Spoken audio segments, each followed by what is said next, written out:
In this video, I'm going to explain from start to finish what copy trading is. It's a question that comes up in my Discord a lot. So I wanted to make a video to explain exactly what copy trading is, how you can do it, and at the end, I'll explain why I don't actually recommend you to copy trade. Now, we're going to be going through a platform called GMGN. It makes copy trading super easy. And before we get into it, I would love if you could subscribe. I'm trying to hit 1,000 subscribers in the next month. So I'm really going to be putting out a lot of content. And if you do enjoy these videos, I would appreciate if you could subscribe, like the video, leave a comment down below, and I'll try and make as much free value, free content as possible and give you guys as much information as possible so you can get in and trade. So let's get into this. So GMGN is a platform very similar to Axiom. The only difference is it has some more features, it has some less features, and it has one. So you have trenches, which is very similar to the normal Axiom Pulse channel. So you can go in, you can trade your coins, you can click in, buy, sell, do everything as normal. You then have trending. So this gives you a lot of different filters to see what's trending. You have the new pairs, you have the actual trending tab, which gives you a lot of filters, tokenized stocks, what's surging, and people that are live on Pump Fun. And you'll see the toasts that come up. If maybe if one comes up pretty soon, hopefully it does. We can wait and see. But when the toasts come up, it actually has some nice toasts, which are toasts just mean basically the little pop ups that come up. And some of them are when somebody has paid the decks, when people have paid for the socials. And that gives you an indication on some good info or some good alpha of when a coin is going to go up more, especially if somebody pays the decks. That's the most important one. But you'll see when people link the socials to the coin, which can help a lot. You also have your Twitter tracker in the bottom left, which is moving really fast. So, as I said, very similar to Axiom. Now, the most important part that we're going to take a look at is copy trading. Now, to copy trade on GMGN is super easy. It does everything for you. All you have to do is top up your wallet, add balance, and you can copy some of the best traders in the space.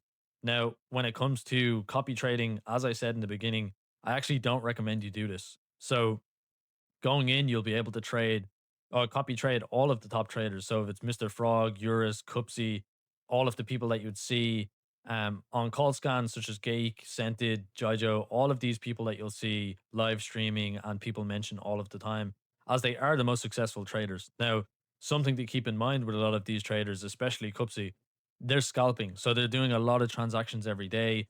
You'll see like Cupsy's transactions are in the last 7 days, he's done 6,000 transactions. 2,000 have been losses, 6,000 have been wins. Now, that's not something that's really viable if you have a small balance. If you're copy trading someone that's doing a lot of transactions all of the time, you're not really going to have the portfolio to copy trade that person. You're going to lose your money based on fees. If they lose their trades in the beginning when you're copying them, you're going to lose your portfolio. So, something to keep in mind. We just seen there's a toast coming up. So, it's something to keep in mind that if you're copy trading someone that's doing a lot of transactions, you're going to lose your portfolio really fast. So, what happens with a lot of people when they're copy trading, they'll top up with 1 Solana, 2 Solana, maybe even five. And if you're copy trading someone that's doing a lot of your transactions, you're going to lose your money on the fees. So, that is a huge reason why I don't recommend it. Now, Gake, for example, is they research the coins a lot. They're usually pretty successful. You'll see he's actually had 28 successful, 40 losses in the last 7 days. So hasn't been great for him recently. And that's why you need to actually research who you're copy trading. So a lot of people will find really niche wallets, people that are good traders, people that are not streaming, people that you can find that you know are really good traders. Now that's a better option to copy trade than to copy trade someone, as I mentioned, like Cupsy or Gake. Find someone that you know is a good trader. They do a small amount of transactions, but finding people that have this many transactions, so 6,000, Cupsy is actually the highest one, but finding people that have a small amount of transactions and a high win rate, that's a much better person to actually copy trade. So when you're going into copy trade, if you wanted to begin copy trading, you simply go in, you can go to the radar, you can find who's the most profitable. So say for example, this wallet, if I had a look and he was a super successful trader, all I need to do is click in. I can have a look at his wallet. I can see his PNL. His win rate is 51%. And if I wanted to actually copy trade, all I have to do is click copy trade, use my wallet so I can fund the wallet amount. The max buy amount I could set to zero point 0.1. So every time he makes a trade, I want to copy his trade with zero point 0.1. And it's going to copy his buys and it's going to copy his sells. So every time this wallet makes a purchase, I'm going to buy at the same time and it's going to try and sell me at the same time. Now, because of the delay, it's not going to be exact. You're not going to sell and buy at the exact same time. There's going to be a few seconds or a few milliseconds of delay when you're actually transacting. Usually it's a few milliseconds. It's never going to be longer than that. Otherwise it will just fail. But it's going to copy all of the transactions. So it's going to try and get you in at the same time. It's going to try and get you out at the same time. Now, there's a lot of different settings you can go into. You can change a lot of this stuff, such as the slippage. Auto makes the most sense because it's going to take care of it for you. The priority fees, I would leave it as the default. The tips all. So the tip for the fees that I mentioned in another video, I would leave it as the default. You can turn on auto if you want. You can set your max that you want to use on your transactions. Anti-mev, I would leave off. As I said in the fees videos, meving doesn't really happy as much anymore, unless you're doing huge buy amounts. So if you're trading over 5 sol, if you're copying over 5 sol, definitely put on anti-mev. Even if it's over 2 sol, I'd recommend turning it on. But right now, with the meta, there's not many mev bots that are going around, and multi-wallets can really get you out of that. If you start to spend more and you're copy trading, you can use another tool that will allow you to use multi-wallets. So it's as simple as that. If I wanted to copy trade, I could hit confirm. So now I have a copy trade open. Every time this person makes a transaction, it's going to try and copy all of his buys and all of his sells. Now, as I mentioned in the beginning, the reason I don't recommend you do this is based on your portfolio size and also the trader that you find. Now, if you can find a really good trader that is profitable and they've been profitable for the last 30 days and they have a low amount of transactions, this could work really well for you, but it is very risky because unless that person, especially if they're scalping, if it's a scalper, I don't recommend you copy trade them at all. But if it's someone that has a proven background of doing successful trades, it could be worth your while to test it out. But just keep in mind, at that point, everything is out of your hands. You're pretty much leaving it up to somebody else to trade for you. And you need to remember you're always going to get in after them. So even if I copied Gake or if I copied Scented, I'm always going to be a transaction after them because it's copying them. So when they choose to sell, they'll always sell before you because you're copying them. Now, it could work because maybe they sell super high and you made profit too, but you're always going to take a small hit on the fact that you're going to sell after them. So you're going to sell underneath them and lose a small bit of the percentage because they're selling on top of you.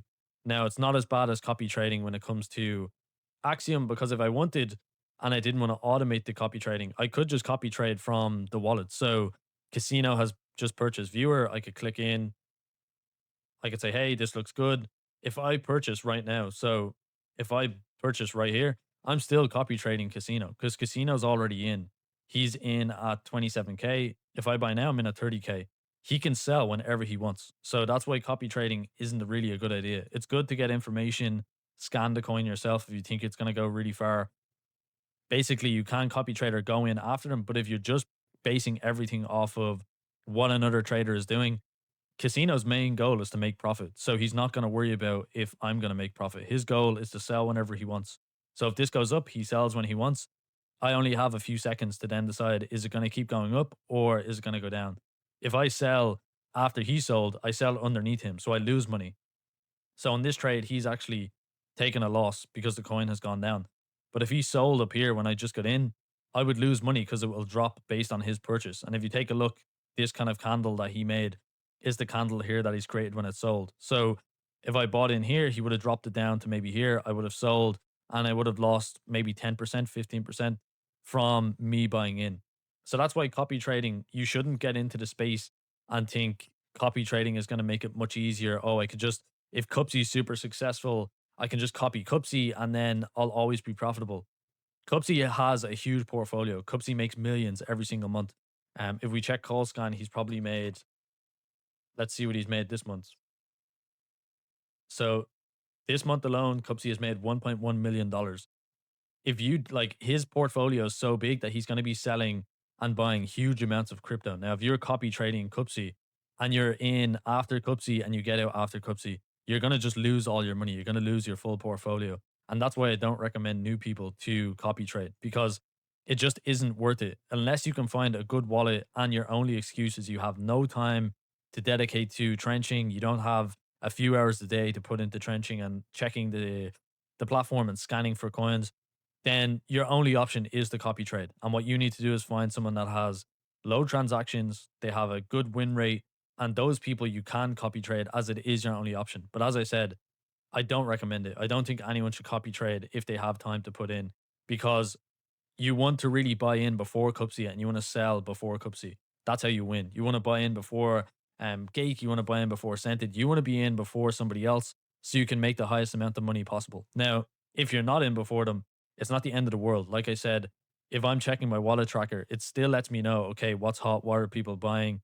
If there's a coin that's a runner, more than likely 10, 20 of the wallets I track are going to be in that coin. I'm not going to just be sidelined and not purchase it. I'm gonna go in, and my conviction play is based on it actually still going up. So if it's a runner, the narrative really good, the links are really good, everything around the coin is really good. I'm still gonna go in after those people. At that stage, you're not really copy trading because your conviction isn't based on Cupsy thinks it's good, so I'm gonna buy it. Instead, Cupsy has bought it, Scented has bought it, Casino, Dior, Payne, all of these people have bought in, and it's more of an indication of okay, I should research this coin and see is it actually a good coin? And if it is, then you can buy in. Hopefully, it is a runner, it hits 10 mil, and you reach Valhalla or you get Jenny Wealth and you can just retire. But that's the dream everybody has in the trenches. So don't think of if somebody or two or three of your copied wallets have bought something, you're still copy trading. You can still look at the coin, you can research it and make the decision yourself. Do your own research, make the decision yourself. Is it worth going in after them? And that for me isn't the same as copy trading because you're not just going in based on somebody else's research and what they're doing and hoping that you can copy their transactions because they're going to be paying, especially the likes of Cupsy or any high level trader, their fees are going to be much higher. So they're going to be paying higher fees to get in before you and get out before you. That's something a lot of people don't realize when it comes to the fees that you set on your transactions. If Cupsy or if somebody is spending more on the presets, so if their priority is much higher than yours, they get priority over you for the transaction. And if their bribe is higher, their bribing and their priority is much higher, they're going to transact before you. So their buys are going to be before you, their sells are going to be before you. And that's where when you have a small bag or a small portfolio, you need to take your time with who you're copying, what you're copying, how often you're copy trading. And overall, it's super difficult to catch that wave. So like I said, I don't recommend it if you are going to do it. And the only excuse is you don't have the time. GMGN is a great platform. I'll leave a link down below if you want to use it. I'll leave an affiliate link just so I can earn something back. But you can go onto the platform. You can copy trade someone that has, like I said, a high win rate, a low amount of transactions, and that's kind of the best option for you. Go ahead and do it. Anybody else, I don't recommend you copy trade. Just try and learn how to trade, watch more videos. And if you have any questions when it comes to copy trading more, leave them in the description or join the Discord. You can ask me in real time. Leave them in the comments, I mean. You can ask me in real time on the Discord, and I will actually go through and try and help you understand copy trading a bit more because I know when you first get into the space, it is something that looks really good. It sounds really easy. But as I mentioned and hopefully explained in this video pretty well, it's not really worth it if you have time to do it yourself. You're better off doing it yourself. And if you don't have time, I understand why people would want to do it. So feel free to ask questions. Thanks so much for watching the video. And I hope to see you guys in the next one.